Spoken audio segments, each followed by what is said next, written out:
Bring this meeting to order. Welcome everyone who did come to the board meeting. If you would make sure that you sign in, and so we know that you are here.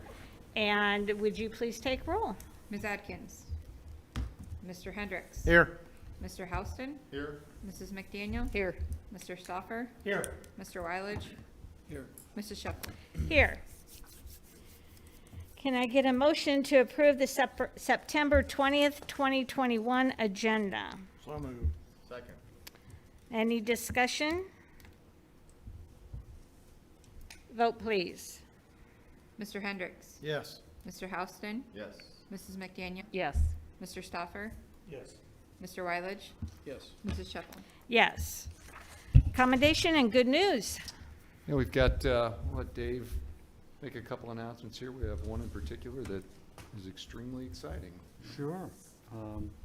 We'll start with, this is a Twitter post that the principals at the high school retweeted. We have one of our high school girls that has been nationally ranked in wrestling. Oh, wow. So that's tremendous. That's Sophie Barnes. And then the second thing I would point out is that our plastics club at the middle school has been getting a ton of great press. Nathan Van Zanti was a panelist. He's a teacher at the middle school that kind of cohorts, those kids in that club. He was a panelist, the only teacher, the only regular education teacher, in fact, that was a panelist at the Future Ready Summit. And I shared this with you this afternoon. He put together just some real nice words about his experience there at the Future Ready Summit. And the last one is really good news. I'm looking over toward you guys. Excuse me, the next to last one. Shucks. And another thing to highlight is we had on the 16th, we had a national speaker speak at the high school, the juniors and seniors. Mental health and well-being of students has been a goal of ours for a while, a pillar of what we're trying to get after, especially in these times of COVID. And we had a very exciting speaker at the high school on Thursday the 16th. Okay? And it was a very nice article on the front page of the Nonpareil about this as well. Okay? And now, Drum roll. unveiling. I don't know how many of you know what the National Blue Ribbon Schools are, but basically it's a way of recognizing the cream of the crop as far as high schools nationally. And Lewis Central High School has been named a Blue Ribbon School based upon where we were at the end of last year and the year before, by the way, as well. Being selected a Blue Ribbon School is a very prestigious honor. And so kudos to everything that's been going on at the high school in this regard. And turn Yeah, it over to Dr. it's an extremely high honor, and I've been fortunate enough to have been involved in with schools that have received this. But what a lot of folks don't know is it's not something you really choose to do. You have to be invited to be considered, and that happens at the state level. And some states around the country have what they call Gold Star state schools. So they'll name their Gold Star state schools in the spring, and then Gold Star state schools then are invited by their states to apply as a national blue ribbon. We don't have that in Iowa. So it was real exciting for me, though, to get the phone call from the DE last spring when I had given the board a heads up about that back then, that we were invited. And it's still an arduous process, but Dr. Beinoff, with a lot of help from a lot of people, including Dave, put everything together, and just a high honor. This will be announced officially. In the past, it's been kind of a cool thing. It's been a little more under the hat until the Secretary of Education for our country usually does a live streamed announcement, and that's when it goes public. But this year it's not going to be live streamed, although he's doing that, I believe, on Wednesday morning at 10 a.m. Central Time. He's making the announcement, but it's not going to be live streamed, I don't think. So anyway, high honor. It truly does speak volumes about our high school, because you don't get this by accident.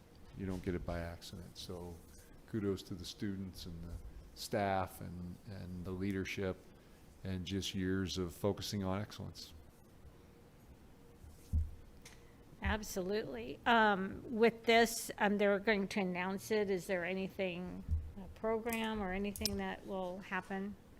Well, we're of course allowing Dr. Beinoff to kind of manage that at the building level. Okay. He did announce it to teachers today. I believe he sent something out to the media today, which are all the Blue Ribbon schools. They send out press Correct. releases that you can use, and you're looking at one of them, and allows you to add your own information into it. And And then tomorrow, communication is going to go out to parents. And I believe as far as the staff, at our early out on Wednesday, they're going to do a little bit of a celebration recognition that afternoon. And then more to plan probably after that, because it would be nice to have, and of course we've got COVID to think about, but it'd be nice to have some kind of a recognition. I'd say Absolutely. at minimum, you know, at the award ceremony at the end of the year would Yes. be really good time to highlight that. Yep, absolutely. Great There job. there is a national event that the only cost to attend is travel.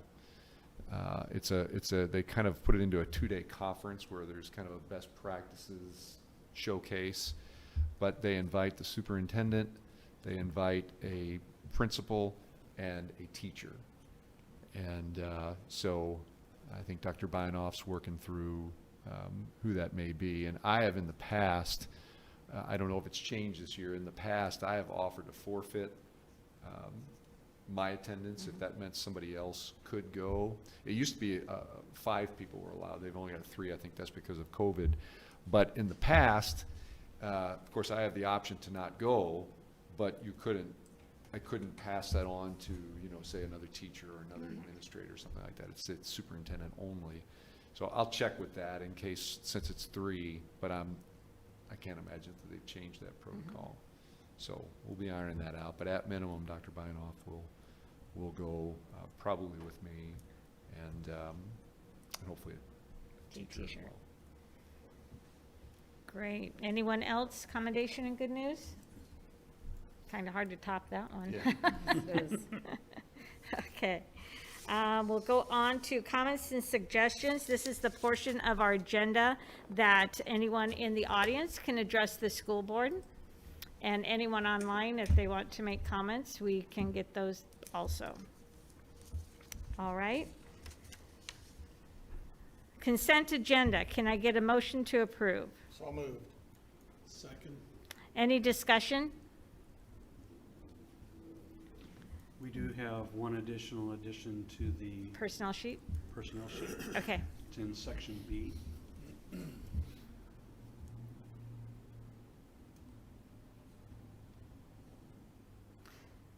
Any discussion? Vote, please. Mr. Houston? Yes. Mrs. McDaniel? Yes. Mr. Stoffer? Yes. Mr. Rylage? Yes. Mr. Hendricks? Thank you. Yes. Mrs. Sheffel? Yes. Report 6.01, COVID updates. Yes, ma'am. Such a exciting topic Yes. to continue talking about. I will cherish the day when that's no longer a topic to discuss. Absolutely.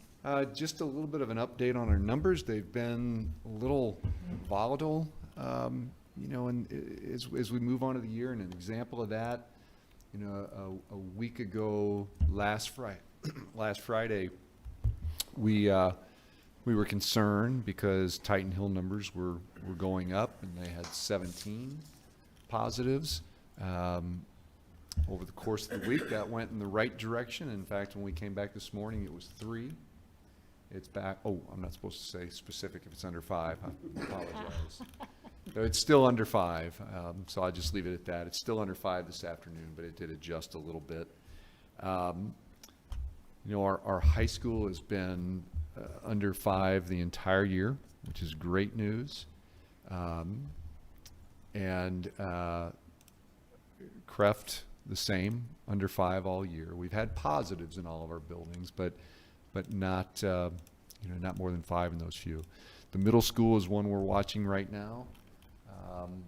With staff, we've got technically a total of, we're at that 17 mark right now in the middle school. So we're watching those, and the only good news I'll say in regards to that is that Monday is usually a bad day for us number-wise. I mean, because of the weekend, we'll come in and we'll get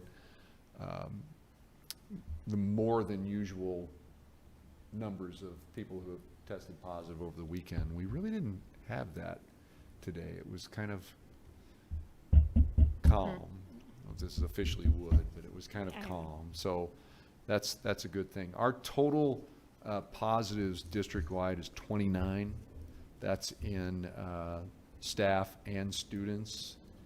And Hot County positivity rate on the 14-day average, which is what we've been tracking all through last year. They only update them, actually, it's not Pot County, I apologize. It's actually the Iowa Department of Public Health, but they report for the counties. And they've only been updating on Wednesdays. And as of last Wednesday, the positivity rate in Pot County was 12.8%. There's an interesting variance that we can't explain. The CDC's website also allows you to drill down to different counties, and they're rolling their averages at different times. I don't know if that's part of the reason, but they show a higher rate at 17.06%. And I do believe that's a 7-day rolling average versus the one I record for Pot County through Iowa Department of Public Health is 14-day. So that's where the numbers stand right now. I feel good about our start to the year. It absolutely makes me nervous every time I go to spend time with the numbers in the morning and I see them when they go up, and it makes me feel great when I look at them and I've seen that they've went down. And there's some days that are bad where every time you look there's a few more added, and there's some days where that doesn't happen. So there's not a lot of rhyme or reason. We try to find it when we haven't had for instance third grade class where the majority of the kids in that classroom got it. That was just a random example. We did think that maybe in the middle school, by looking, I don't want to divulge too much information that would sound like I'm referring to specific kids, but it did appear that a lot of kids had been at the football game the Friday prior. And yet a lot of high school kids are at the football game, and we don't have surging numbers there yet. And hopefully we won't. So it's hard to really find anything in particular about how it's traveling. We have no reason to believe necessarily that it's being spread in our schools, but there are plenty of people who would argue that, because I've had those conversations. A lot of folks have varying opinions about COVID all over the place. So I think what I thought I'd share a little bit about tonight, and I've given a little information of a little hint of this to the board in some of my communications, but I get a lot of questions about, so are we never going to require masks if COVID just goes in the wrong direction? And I've definitely never communicated anything of the sort. The board has never said back to me anything of the sort to suggest that should be the case. So we've spent some time looking at how we could put a calculated plan in place. I do hope that to some degree, the conversation between the state and the federal government and back and forth, and sometimes it can be confusing. There's some recent information that we're trying to sort through that's confusing and conflicting. To this day, this announcement about the federal judge came out a week ago today in the afternoon. So it's been over a full week. And I'm just being honest when I say this, but we have yet to receive one communication from our State Department of Education with any level of guidance on how we should approach it, or even just a little bit of a pick-me-up speech, if you will, to just say, hey, I know these are challenging waters to navigate. So we're lacking in some guidance, if you will, outside of what we can put together ourselves and what we can look through.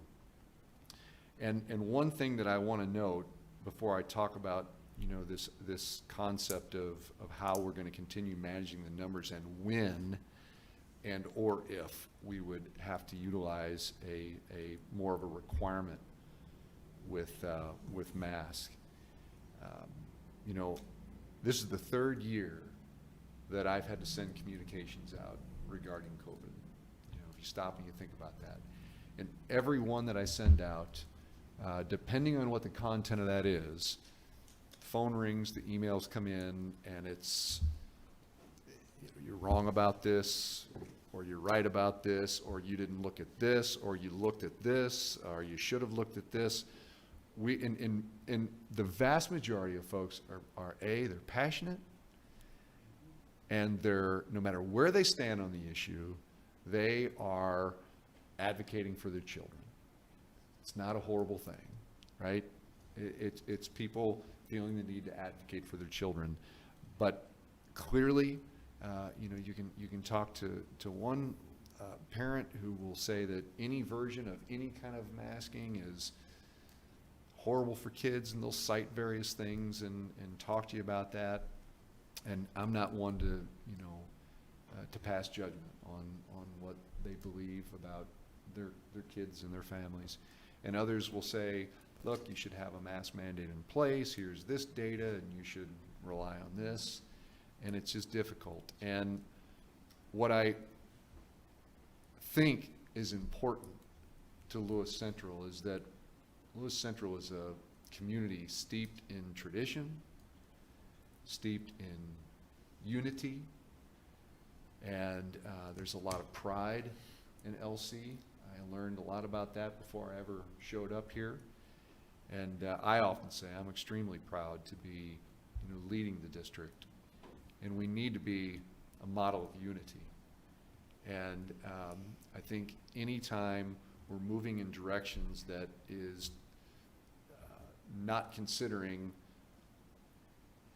all of the stakeholders and all of the opinions, we're going to run into these divisive situations. And what people want to say on the telephone, you know, well, I'm going to get a group, we're going to come, we're going to talk to the board, or we're going to do this, or we're going to do that, or, you know, it wants to spiral into arguments, and I try to not allow that to happen.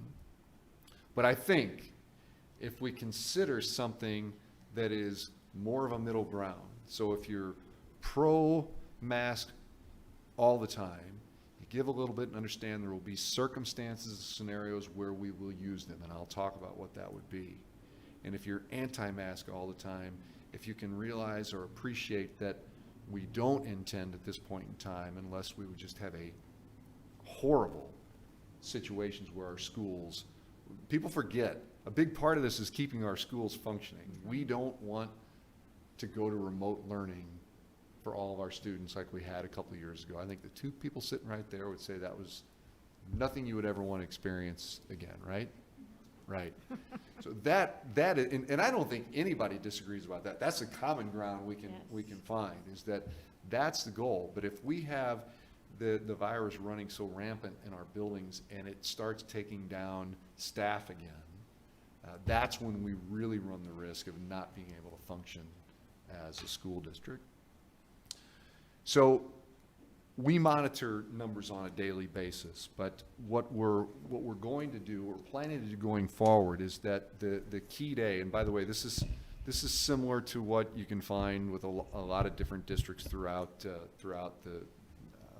country. You can find some, I couldn't find any in Iowa they're doing this yet, although I talked to one superintendent who was considering it. You can find schools in Missouri, you can find them in Florida, some of the West states, even in the Midwest. But the idea of having a threshold of a percentage. And what we do is we monitor every day. There's not a day go by that I'm not plugging in numbers. Andrea takes care of the staff side of things. Principals and their staff work on the numbers from their health offices, and then that all funnels into my spreadsheet.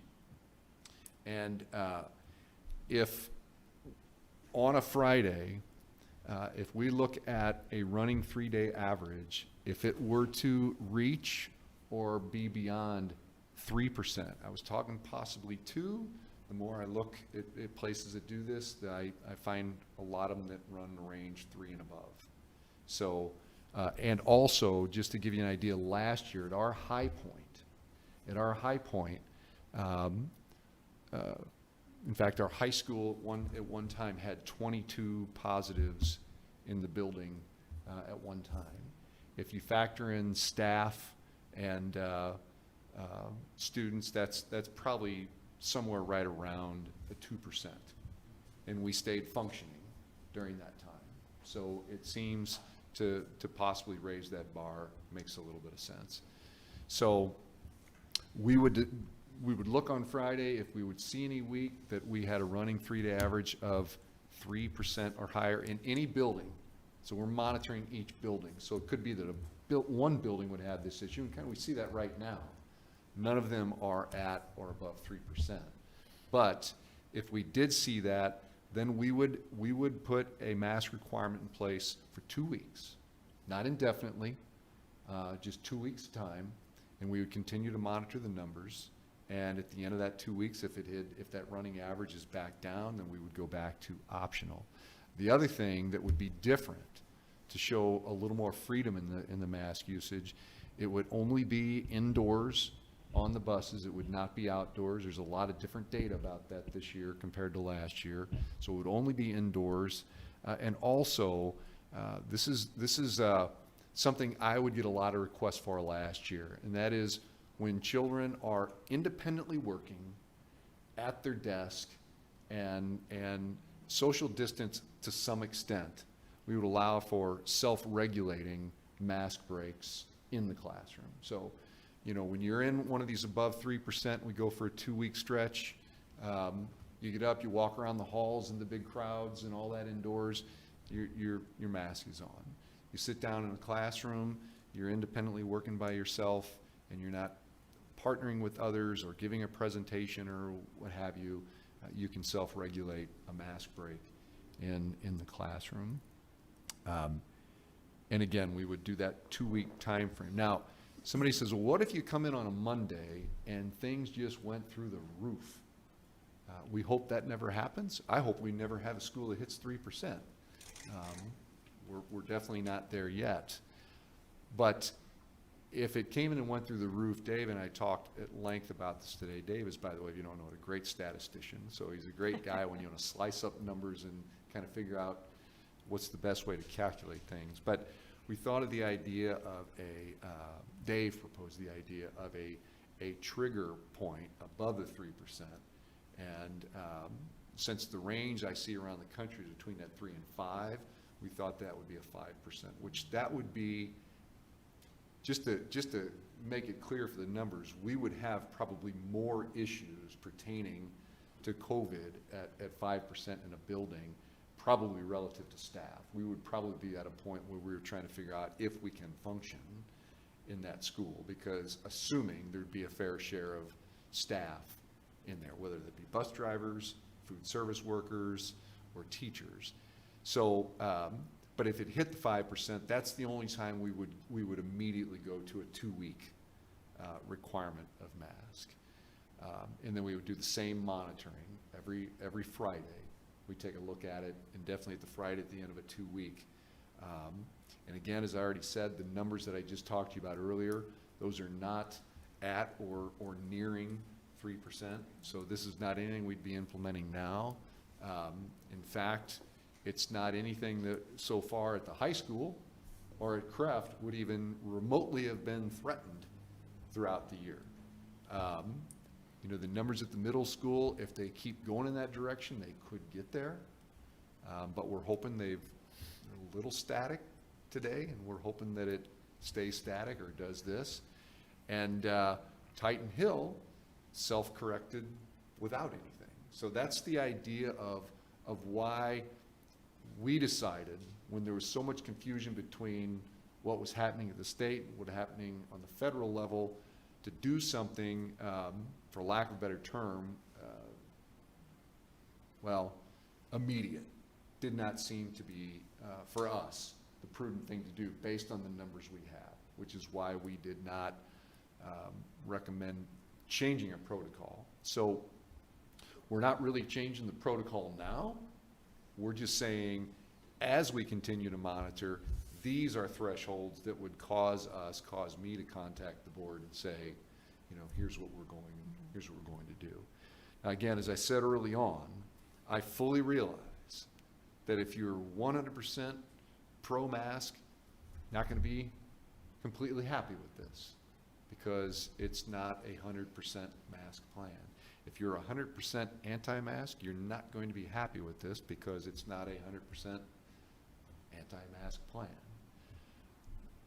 But it's a middle ground that is calculated with some very specific protocols to allow for some protections in place, so we just don't, you know, when we get to a point where we need more mitigation, we don't just say, well, it is what it is, let's just see what happens. I don't feel good about doing that, and I don't think many people do. I think even people that struggle with masks don't feel good about just entirely ignoring everything. So this is a calculated idea that emulates some other examples we've seen. And again, right now, what I'm hoping we're seeing happening, folks, is I hope we're peaking with this Delta variant, and that we're going to start seeing this again, and then maybe, just maybe, we'll be beyond it and we'll have survived our way through it again. So that's the concept of how we plan to keep monitoring going forward. And again, I hope that means that we really we function as we are. But it does put some things in place that say, if we have a more extreme or worrisome situation, here's some additional mitigation that we would do, instead of just shrugging our shoulders and hoping that it automatically self-regulates, which can happen. We saw it happen with Titan Hill this past week. But it's difficult to take the chance and see that. Last year, I don't think we saw anything like what we saw at Titan Hill over the last week, with that being at 17, then over the course of the week getting itself down to 3, a week and maybe a week and a half-ish.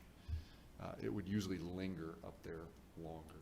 And we're always looking at those dates when, you know, we don't quarantine anymore per Iowa Department of Public Health. We don't quarantine for exposures. We only quarantine positives or symptomatic until they determine they're not positive. So we don't have that many students quarantined. I think today when I looked it was 10.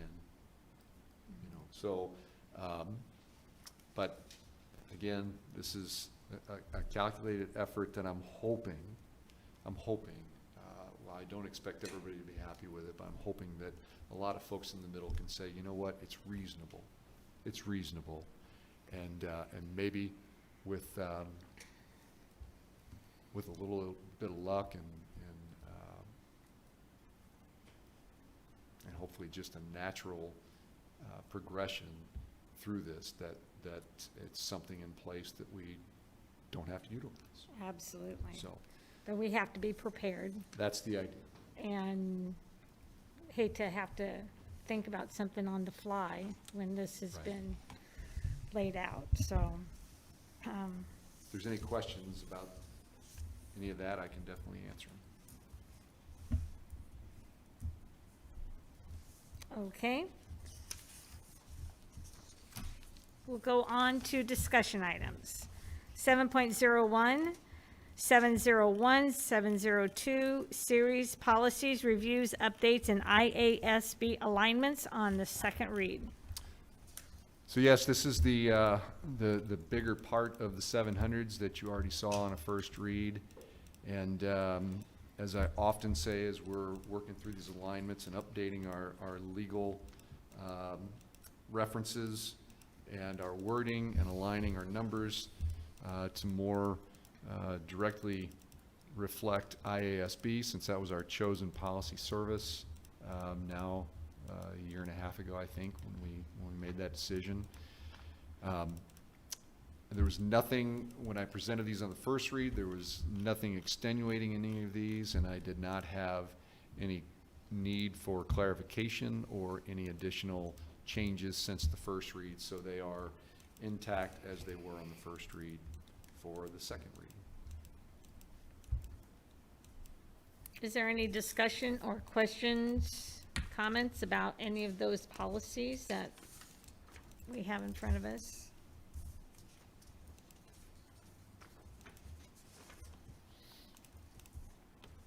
Okay.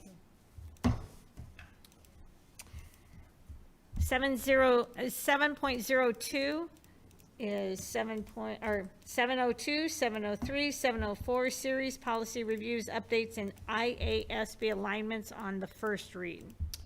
So this is unusual, right? Because it's just this little bitty chunk. You're used to seeing these come to you in larger chunks as we're starting to get, where we can see the finish line over there. In the next couple of months, we'll wrap up our entire revamp review and updating of our entire policy book. The situation here is this is the last of the 700s. However, there's a caveat to that. Our current 800s are a lot of our business office policies. In IASB, the business office stuff is in the 700s. So even though this is technically the last of review of our 700s, when I dive into the 800s next, I'll be bringing them back into the 700s as we align those numbers. So, Gotcha. so this is you know, a simple a delete add on one there, and then renumbering all the current regulations to the right numbers with that deletion of LC 703 and the add of IASB 403.6, the drug and alcohol testing program. Nothing changing there as far as protocol, just the update on legal references and language. This deletion of 704, that was more of a regulation policy that is covered a lot in handbooks, and IASB really felt that it was, well, and there's some things in there that that fallen off, that haven't been done in the district for a while, definitely not in my time. And then the one add, for instance, is the cash in buildings policy. Andrea is going to be doing a lot of reviewing for me on the next set when we get into 800s, but that was one that we just didn't have. That's a good policy to have on how to deal with cash in the building. We have our protocols. It doesn't really change anything as far as our protocols, but it's also good to have policy when it comes to something that important that backs what that protocol is. So that's all we have here. And that's on a first reading, and as always, if there's any questions over the course of the next 2 weeks before we meet again for the second read, make sure you direct them my way, and we'll make any adjustments we need to. Is there any discussion on these policies for the first read?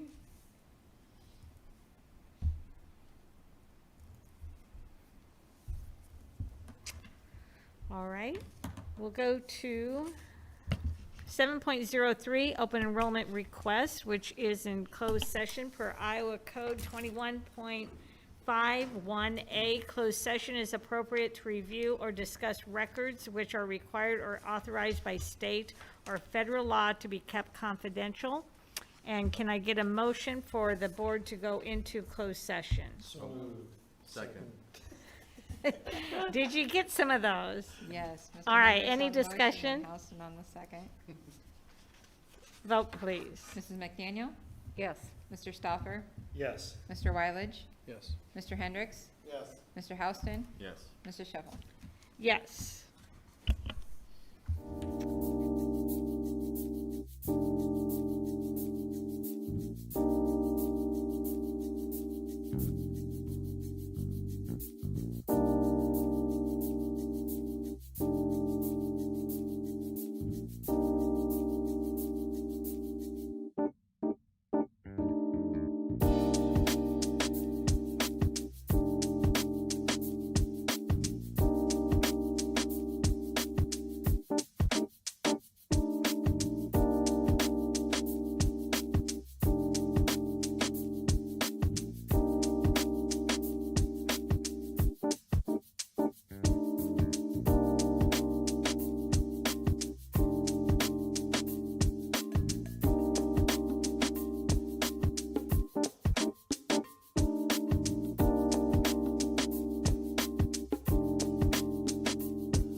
And this is the second time in our agenda. We'll take comments and suggestions for anyone in our audience, or if there's anything online that someone has typed in.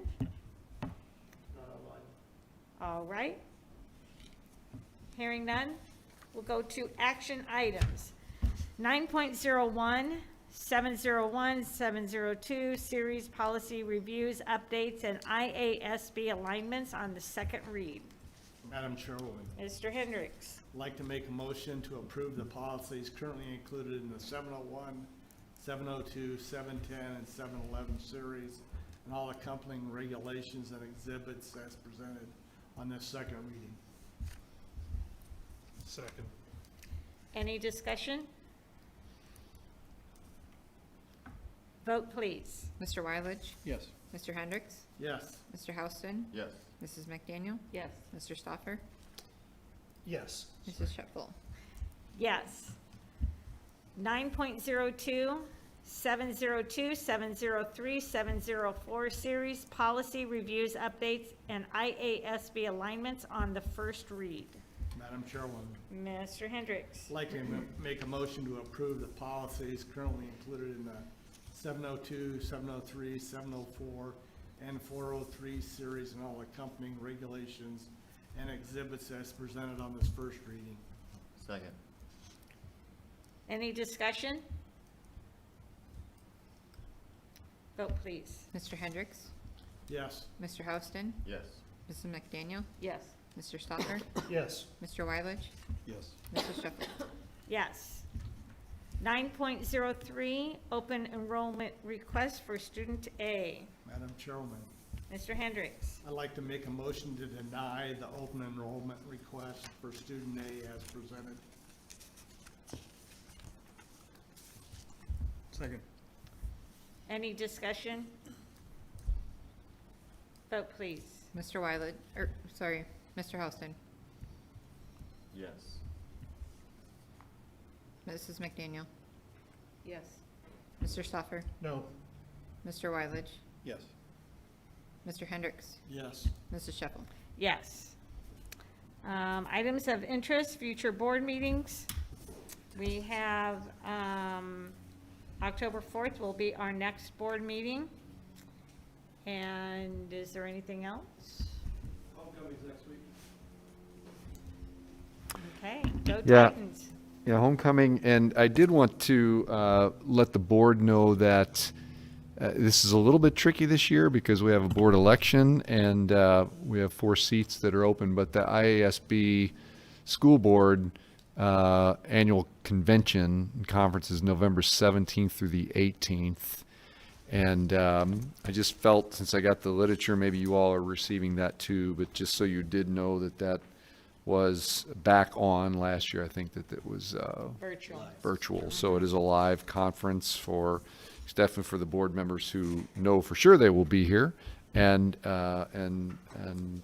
anybody else interested. So we'll keep posted on that as we move forward. Okay, The other thing I want to mention is we did have one question for a clarification on what I was talking about, mask mandate, and I'm really appreciative of this question because if I didn't make this clear, I should have. The whole concept, if one school were to go at or above the 3%, it would only be that school that would have the 2-week requirement for mask in place. So it wouldn't suddenly be the entire district. And I thought I said that. I apparently didn't because the trusted person here saying, asking for that clarification. So, That makes me think of one other thing. Mhm. There are schools that share the bus.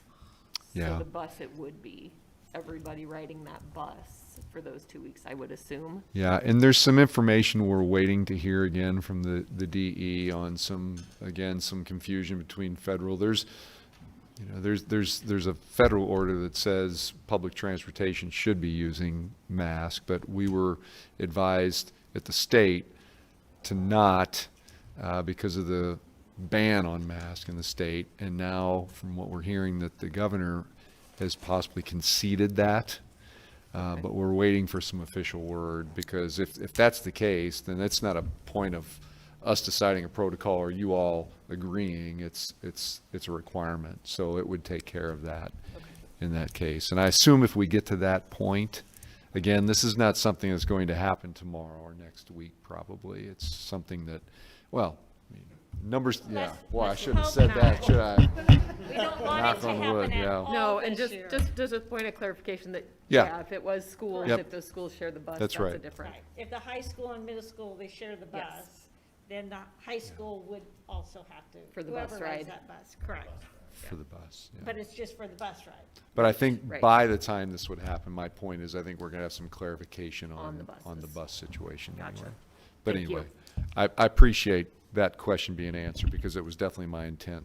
That's one of the middle ground things that I hope folks will appreciate about the plan. It's just not an automatic, every single student in the district has to wear a mask when we've got a building with, 2 buildings with less than 5.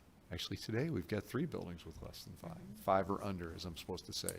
So it would seem that on that continuum, that there'd be some level of appreciation that it's not automatically the whole district. So it would just be that building that was dealing with the situation. And we are still keeping up with their mitigation of cleaning and electrostatic, whatever. Yeah, the electrostatic spraying, Yeah. which, yeah, So, everything is helping. yep. All right, anything else? Can I get a motion to adjourn? Second.